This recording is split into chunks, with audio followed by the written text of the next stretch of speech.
What is up YouTube? It is Matty and welcome to this video where I'm going to share my thoughts on the update so far. As you know, I don't really upload many videos on sneak peeks and that sort of thing, mainly because there's a few reasons for it. Number one, I never know what's coming, and normally when the update drops it's the middle of the day at work for me, so I don't really have an opportunity to do it. And by the time sort of I get home, there's already been like 7 or 8 9, 10 even big YouTubers have dropped all the information, so I kind of feel like what's the point? I'm not just trying to do it to gain views or gain subs or anything like that. So I think, you know, that's the main reason why I don't. Maybe if I had an opportunity to show the troops and all the sneak peeks immediately, then I'd be more inclined to do so, or to at least make a video about each one. But for the time being, I'm just going to share my post thoughts on it. Now that everything's out there, everyone knows, myself included, because I had no prior knowledge either. It's a good time to talk about it all. So the first sneak peek 5 days ago was this May 2016 update, where we got basically to understand that Town 11 is going to gain some new troops, some new troop levels, Hound and Loon, which I think is a good idea. I think Laalu needs a bit of a buff, especially considering the recent nerf to time. I suppose that's not so recent anymore. And I like the fact that cannons are getting an extra level. I think anything that gives it extra defensive levels and separates that gap from 11 to 10, or increases that gap, shall we say, is a good thing. So I'm expecting more defences, more levels, and all that sort of stuff to come at Town 11, and that's all thumbs up with me. Bowler. Housing space reduced to 6 from 8, which I think is a good thing. The bowler's not used massively at the moment. You know, he's had a little tweak with his attack speed. Nothing on the HP or DPS touched at the moment, but bowling reduced to 6. That might open him up for more funneling options, but I find him a little bit unpredictable. But maybe with the big update of the friendly battles, people get to, myself included, play with him a bit more, and get to figure out his movement. It's just too risky to do it in war, and in farming it's not, you know, can't really plan anything, so being able to plan in this friendly battles is really going to help, particularly with the bowler and troops like that. Springtrap levels, I thought that was a good idea. It was one I suggested to Supercell as a collaboration of a lot of thoughts, where I invited a lot of clans to put their thoughts towards. Springtrap levels is good. Being able to spring multiple Valkyries I think is good.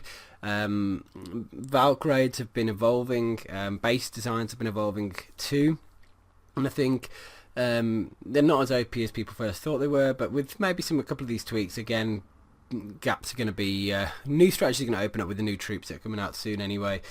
A bunch of other little things, you know, edit mode tools. I mean, I don't know what that's going to be. Donate fully trained troops from production queues. Yeah, you can donate straight away even if your army camps are full. That's a nice little feature. It's a way to spend more gems, I guess. Drag troop spells anywhere into a training queue. That's a good idea as well. So just a few graphical updates. Chat stream revamped with built-in request button. Live spectator count is now shown. That's interesting. Good to see as a YouTuber, particularly for streaming as well, or just to see how many people are watching. And suggested upgrades. Okay, so that applies to some people, not so much others. A lot of people have got a clear idea, but again, you know, it's a bad thing. It's not a bad thing. Then we got to know about the skeleton spell. There was obviously a lot of controversy about this. People were thinking, wow, what a cheap way to get a CC pull. And that was the final thing that people were going to use it for, its primary use. But Ash Lane has since announced that actually it can't trigger CC troops, which is big. It's huge. So that opens up to what is it used for. My theory is that it would make good use in helping with cleanup, because timer can come into play, considering the 3-minute timer quite a few times, so that's not a bad thing. Again, maybe targeting a single air defense as part of a Laalu raid, you know, using some skellies, spawning them straight onto an air defense. But I think the friendly battles is going to help us test that out. So I can't see huge heaps of use, but maybe if you're carrying an extra poison for the sake of it, maybe switch it to a skelly just in case you need it for the cleanup. I mean, it doesn't show here. Where's the friendly battle announcement? Because that was the big thing this update. Let me flick back to Twitter. So I'm on the Clash of Clans thing. Friendly challenge. Here we go. So yeah, we got to know about this Skelly Trap here, and then the next thing was that friendly challenge update. Now this was huge. I mean, I thought as soon as I read this that that wow, that's basically legalized modding, isn't it? I mean, geez, in war, being able to just get your friend to copy the base, post it until you can crack it, and then do the live attack. That is essentially what modding is.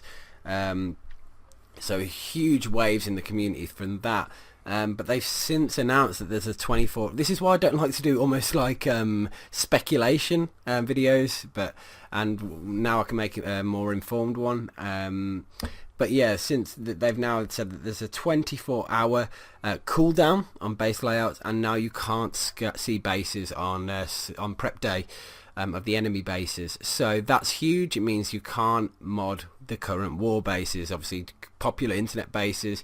I say mod, you can't do friendly attacks, but what it does allow you to do is really get familiar and use your, not just your brain, but your tuning ability for attacks.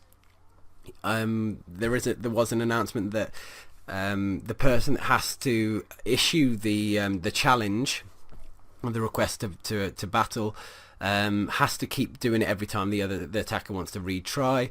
So there's going to be a bit of collaboration between players. You know, have you got a bit of time for me to try and crack a base? But I think it's really cool to be able to practice strategies. This is the coolest thing I think that's ever hit Clash of Clans, because it allows you to practice army compositions, truly plan an attack without consequence or risk of failure, which is something that's never been able to be done. So that is huge. It's going to breed creativity, and that is exactly what this game needs right now. So for me, it is a huge positive. I've had no incentive to say that. That's just my honest take on it. As long as obviously the system can't be exploited, doesn't look like it can from the changes that they've put in place for the 24-hour cooldown. The only thing the risk is obviously if someone sends a spy into an enemy clan, gets all the bases, and then they don't change them last minute sort of thing, because then you really have got an opportunity to essentially mod. But anyway, I'm not trying to give people ideas here, but you know, that's the only risk. So lockdown on prep day is going to be essential. Clone spell, big one. So yeah, this is where the new wave of things, new troops, new spells starts to come in. So the friendly update, massive tick. Spell, skeleton spell, meh, not that fussed either way really. Cannon and Laloon higher level at town 11. Yeah, that's a thumbs up. Clone spell, quite revolutionary really. So what it is, takes 4 housing space and gives you that extra 15.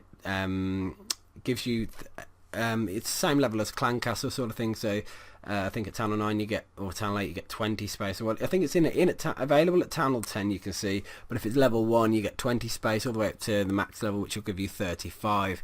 And essentially it will clone those troops for X amount of time, 15 to 17 seconds I think it was. And that's pretty crazy. I mean, a lot of people have been saying about the troop space, that it's not the spell space, that it's not worth it. True spell space is always quite tight, particularly at Town 10, which is where this sort of spell would come into play. The only place it can come into play actually, clearly because it's availability. So because of that, I think it's really going to be a case of practicing, and I can't really judge it because I haven't used it. It looks cool. It's a really nice addition, I think. Is it at the right, spell space? Not 100% sure until we start using it, but I like the concept. I like the idea. I think it's going to again add value, add ingenuity into attacks, add a bit of what's the word? Variation. I think you're going to see a new wave of attacks come in, particularly with the next 2 updates, which was the 2 new troops. You got the Baby Drag and the Miner. Baby Drag looks cool for like a funneling spell at 10 housing space. I'm not 100% sure. A funneling kind of troop, sorry. Haven't seen too much gameplay of it. Same with the mine. I've been a bit busy the last couple of days. I think the baby drag, if it's not a funnel troop, then it's not going to have a huge place. Maybe it might start working its way into strategy. Maybe it might get a few tweaks over time. Probably, most things do. To get a good use out of them, or to find the sweet spot. Without making them OP, but yeah, it's kind of a cute little addition. I don't mind it being the part of the game. Well, I was quite happy when I saw the little guy from Clash Royale, and then we got the miner, the most interesting one for me, other than the friendly battles, because it's like a hog that goes underground, and it can clearly dodge traps, dodge damage while it's underground. So very interesting usage. Is it going to be used as part of a kill squad to maybe take down an Inferno early in a raid? Is it going to be used for... I think it'd be a great cleanup troop as well, but I think it's going to actually find itself into a lot of different army strategies. It's got real potential here. So I am really excited for this update. I think it's going to be an awesome one. I think it's going to open up the game in a big way, with two new troops and a big new spell, and a new dark spell, the little Skelly spell. That adds a lot of variation, and a new wave of attacks that we're going to see in strategies. Obviously, you got the bowler as well, and his buff in terms of troop space reduction, which will again open him up. So lots of dynamics going on here that can affect everything, and combining that with the ability to now to practice with friends, with clanmates, and obviously me and PWC, a massively mighty clan. I'm going to be able to practice with the best, get advice from the best, and yeah, you're going to see some really interesting content. And the best thing is, for a YouTuber, being able to demonstrate strategies, attacks, theories, everything at will is just crazy, with no risk or consequences as well. So for a training ground, it is perfect. So yeah, I am possibly the most excited I've ever been about an update for this one. So yeah, I hope you guys my thoughts resonate with you. Maybe they don't. Maybe you don't agree with some of the things I've said. It's all, it's all subjective, I guess, to everyone's different opinion. Let me know yours, in the comment section. Are you looking forward to it? Are you not? Are you meh? Are you I don't know. Either way with it, I don't know. I think it opens up huge potential, particularly with this friendly battles, being able to practice on some bases and stuff, and just try and hone your skills and try. I mean, being able to practice Laloon, for example. I'm not that practiced in it. Getting good at that would be great. So okay, enough of that. Hope you guys have enjoyed this video. Let me know your thoughts, and I'll see you.